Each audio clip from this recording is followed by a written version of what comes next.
Je suis Patrick Sambarino, donc chargé de projet des Électriciens Sans Frontières.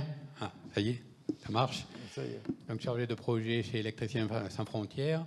Et j'ai été notamment chargé au sein de cette ONG d'animer nationalement pour Électriciens Sans Frontières un groupe de travail sur l'eau et l'énergie. Et fort de cette expérience, de ce travail, on a vite été à l'évidence qu'il fallait mettre en pratique toutes les réflexions que l'on avait au sein d'un groupe de travail. Et quoi de mieux que de choisir un projet de développement. Il se trouvait qu'on avait des expérimentations, enfin des travaux en cours dans la région des plateaux au Togo.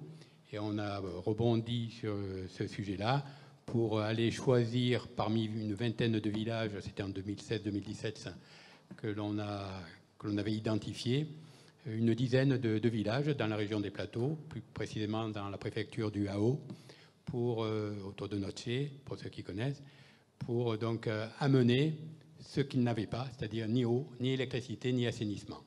Et le défi, c'était de pouvoir, de façon standardisée, harmonieuse et de façon cohérente, avec les partenaires locaux, avec les prestataires locaux, mais aussi avec les partenaires et prestataires français, construire un véritable programme de développement, en fait, pour donner l'accès à une eau de qualité, à des services d'assainissement et puis à une énergie respectueuse de l'environnement, puisque c'était tout en solaire.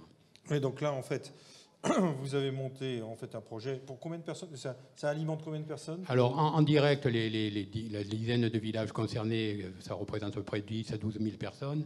Mais comme dans ces villages, on avait choisi des villages où il y avait également des centres de santé, des dispensaires, qui, eux, drainaient beaucoup plus d'autres villages. Et globalement, indirectement, je dirais, il y a près de 80 à 100 000 personnes qui peuvent bénéficier plus ou moins de l'accès à l'eau, à l'assainissement et à l'électricité. Et le financement, vous l'avez trouvé où?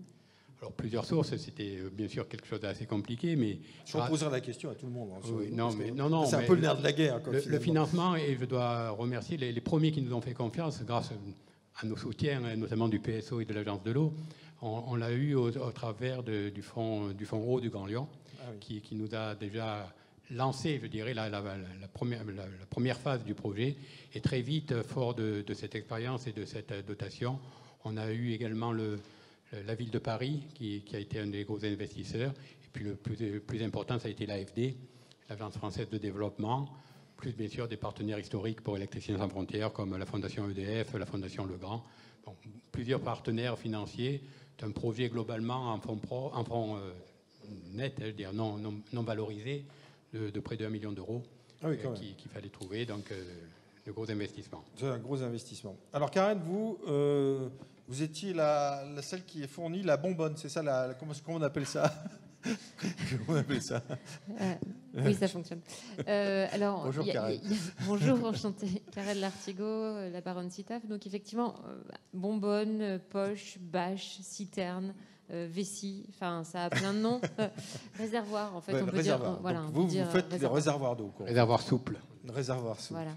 Oui, nous, on est fabricant de réservoirs souples et on est intervenu dans ce projet sur une partie... je ne vais pas voler la vedette, on intervient vraiment sur la partie stockage d'eau sur ce projet. Donc, Électriciens Sans Frontières, on s'est rencontrés. Alors, je pense que c'est une histoire d'hommes aussi au démarrage, enfin, d'hommes et de femmes qui se sont rencontrés, qui ont discuté du projet. Et puis, il y a eu un intérêt commun à travailler ensemble par rapport aux produits, mais aussi par rapport aux valeurs humaines qu'on porte. Nous, on fournit la partie stockage d'eau sur les projets d'Électriciens Sans Frontières au Togo. Donc, ils ont équipé plusieurs villages. Il y a plusieurs sites comme ça.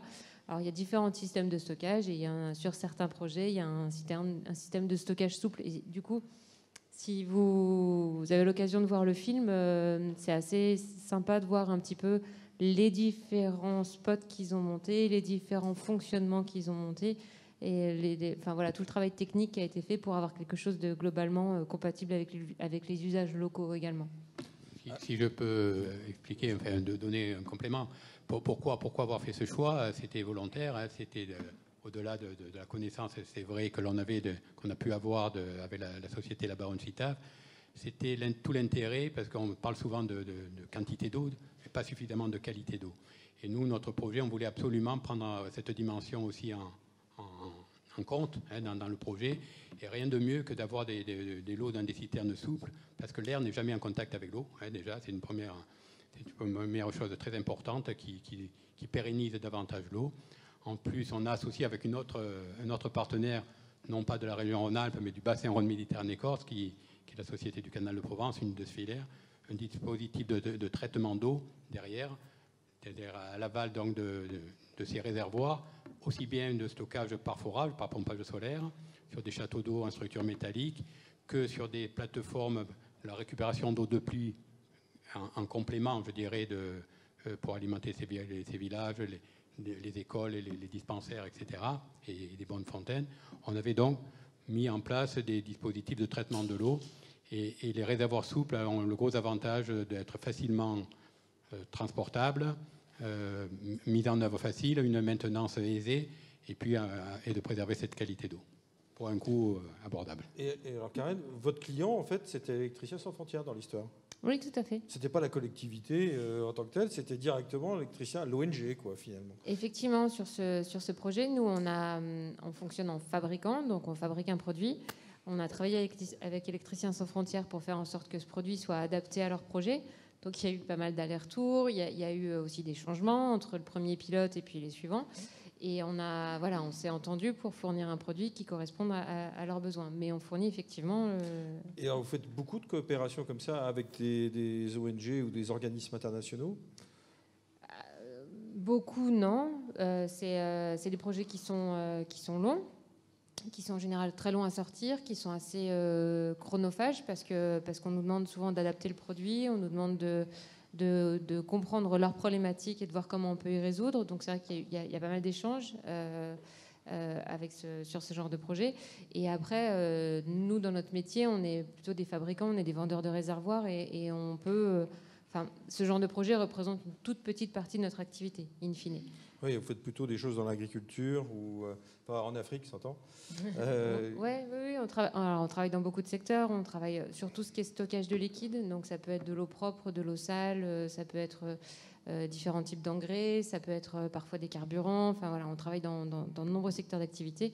Là, on intervient plutôt sur du stockage d'eau, soit d'eau potable pour les populations, soit d'eau de récupération d'eau de pluie qui peut servir à différents niveaux. Et vous êtes plutôt à la recherche de ce type de partenariat ou est-ce que c'est chronophage et c'est compliqué ? Les deux. Non, c'est ce genre de projet que nous, on aime beaucoup mener parce qu'on apprend beaucoup aussi de l'usage sur le terrain. C'est in fine des projets qui sont duplicables. C'est vrai que quand on se lance sur un prototype, sur un projet pilote, on espère tous que ça va fonctionner et qu'il y en aura d'autres derrière, forcément. Et après, oui, c'est chronophage et on y passe du temps, mais c'est aussi ce qui fait un peu notre ADN et c'est aussi ce qui fait nos valeurs, notre fierté. Voilà, on y trouve notre compte également.